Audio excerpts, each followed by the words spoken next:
Men mana shu Zardo'yilning turg'uniman, Mahmud No'monjon. Biz mana shu ko'chalarimiz qorong'i bo'lib turar edi. Bu ko'cha, Xalmirzayev ko'cha, Uzun ko'cha va Karimov ko'cha. Tunda joy yurishda iloji yo'q. Qorong'i edi. Ismoil Otayev fondiga qayrildik. Bir kun qayrildik, ertasi kelib 50 ta projektor o'rnatib ketdi mana shu biz Karimov, Uzun ko'cha, Xalmirzayev ko'chalarga. Ismoil Fotan nomiga hamma xursand, hamma rozi bo'lib yuribdi. Rahmat o'shlarga. Mana biz Qorasuv rayoniga qarashli Qiziqchilar aylov hukumatining Andijon aylida turibmiz. Xudoyberdiyev ko'chasida turibmiz.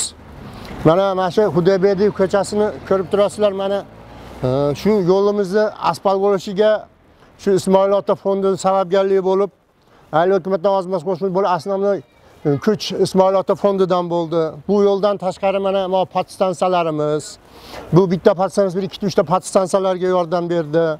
Yana Andijon aylining o soy tomonimiz bor. U soy tomonida bir glubin asosda elda suv yo'q edi, ichimlik suvi, toza suv. Ichimlik suv uchun yangi nasoslar qurib berdi. El hammasidan xursand, shu Sulaymon Ismoil Ota fondidan toza suv bilan, svetlar bilan, yo'llar bilan o'zini katta hissasini qo'shdi. Xalq o'zini minnatdorchiligini bildiradi Ismoil Ota fondiga.